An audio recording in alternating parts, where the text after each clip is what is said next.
Namun untuk formasi PAI ini sudah habis, hanya 16, sudah penempatan dari prioritas awal. Banyak sekali teman-teman yang bertanya di kolom komentar video sebelumnya, kira-kira seperti apa nasib guru honorer jika ijazahnya ini tidak linear dengan formasi P3K guru di tahun 2023. Seperti yang kita ketahui bahwasanya di sini kita ijazahnya nggak linear, itu bukan hanya karena antara formasi yang dibuka dengan ijazah kita ini nggak sesuai, namun bisa jadi karena kita ini adalah kalah urutan prioritas dan juga kategori, sehingga memungkinkan kita untuk tidak bisa melanjutkan pendaftaran. Dan merupakan contoh kategori ijazah yang formasi, dan juga di sini nanti akan sangat berpengaruh sekali antara faktor keberuntungan, usaha, dan juga doa. Bagaimanakah informasinya? Silahkan simak video ini sampai selesai. Namun sebelum kita lanjutkan, perlu saya ingatkan, bagi teman-teman yang mungkin baru saja menemukan channel ini, silakan klik tombol subscribe-nya dan aktifkan notifikasi loncengnya, sehingga nanti jika ada update video terbaru, kalian tidak akan ketinggalan informasi. Jika kita melihat alur pendaftaran P3K guru di tahun 2023 ini, maka sangat penting sekali dari seluruh kategori honorer, baik itu guru sekolah negeri, guru sekolah swasta, lulusan PPG, dan juga dari THK 2. Ya, mana selain mereka nanti ini login ke akun SSCSN atau membuat akun baru, maka di sini nanti sangat berpengaruh sekali antara ijazah yang kita miliki, yaitu di sini ijazah tentunya yang sudah terverifikasi dan tervalidasi di Info GTK dan juga PD Dikti. Berikutnya di sini nanti dari ijazah kita yang sudah valid menurut sistem ya, maka di sini nanti akan disesuaikan antara ijazah dari para pelamar dengan formasi mata pelajaran yang dibuka pada masing-masing Pemda. Nah, di sini dari ijazah ini nanti akan ditentukan apakah ijazah ini sesuai dengan formasinya, apakah linear ataukah tidak. Maka nanti sebagai penentu kita bisa melanjutkan pendaftaran P3K guru di tahun 2023. Tentunya di sini seluruh Pemda ini sudah menerima SK penetapan kebutuhan oleh Kementerian Pendayagunaan Aparatur Negara dan Reformasi Birokrasi, yang mana untuk formasi P3K guru ini adalah seluruh jabatan dan juga seluruh alokasi P3K tidak lagi berada pada sekolah penempatan. Artinya seluruh formasi ini berada pada dinas pendidikan, baik itu dinas pendidikan kabupaten, kota, maupun juga dinas pendidikan provinsi. Dan tentunya antara alokasi P3K dengan di sini alokasi P3K untuk di setiap daerah itu berbeda ya, satu dengan yang lainnya. Tentunya di sini didasarkan pada kebutuhan dan juga kemampuan keuangan daerah. Misalkan di sini jumlah formasi guru agama Hindu adalah hanya 1. Kemudian formasi guru TIK ini ada 12 ya. Kemudian untuk formasi yang terbanyak kalau misalkan kita lihat di sini, ini adalah untuk formasi guru kelas SD. Nah, formasi guru kelas SD ada 50.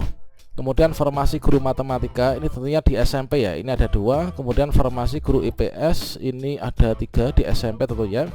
Kemudian formasi guru bimbingan konseling ini ada 22.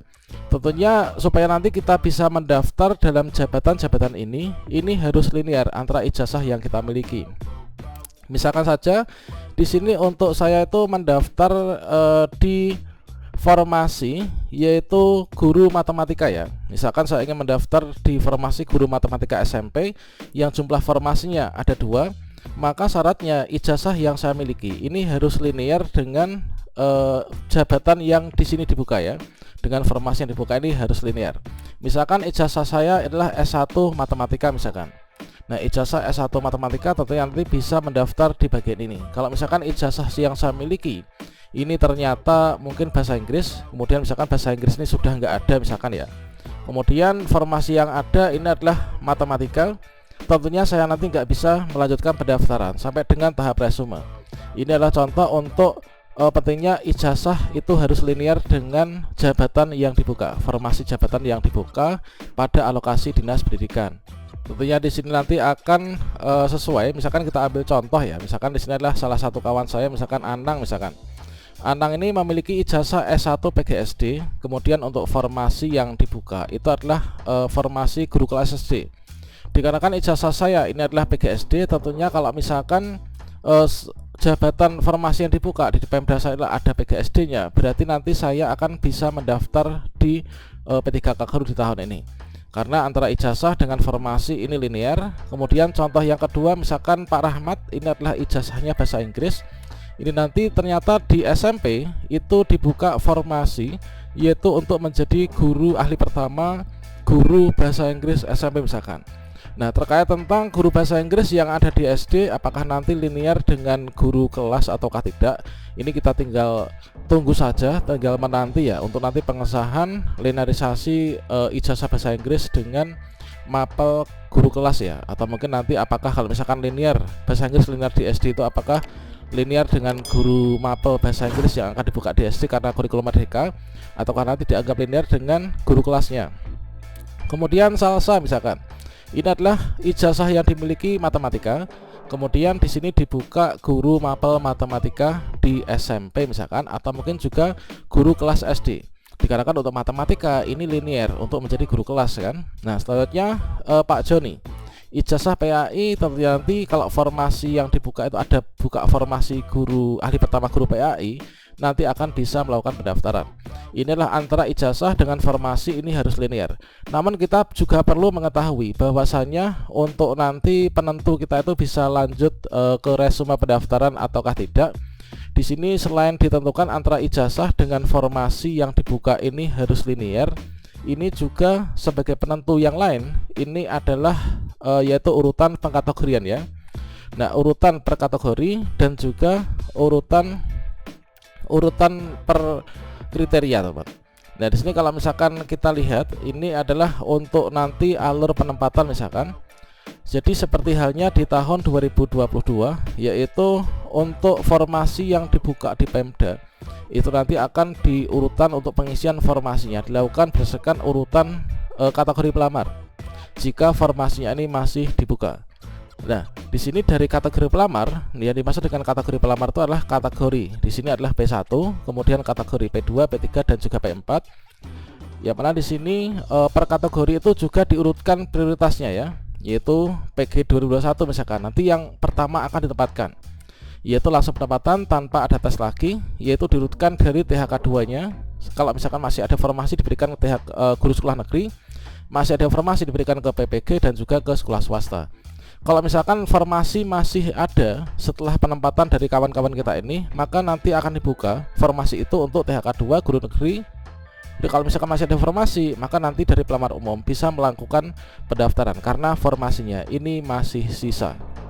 Nah, kalau misalkan di sini antara sisa formasi ya, sisa formasi. Katakanlah misalkan di sini untuk formasi yang sedikit, misalkan untuk formasi di sini yang paling dikit itu ada formasi guru bahasa Inggris SMP misalkan. Formasi guru bahasa Inggris SMP hanya satu.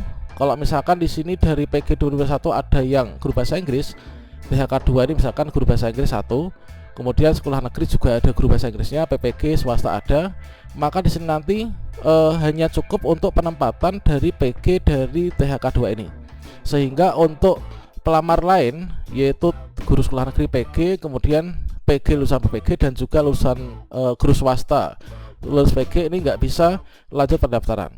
Nah, kemudian di sini untuk penentu kita itu dianggap linear itu juga selain dari antara linear ijazah dengan formasi juga dari sisa formasi penempatan ini apakah masih ada sisa ataukah tidak. Nah, kalau misalkan seperti ini ternyata di sini seluruh formasi yang dibuka ini adalah sudah ditempatkan untuk penempatan P1 dan masih ada sisa formasi hanya untuk guru kelas SD saja.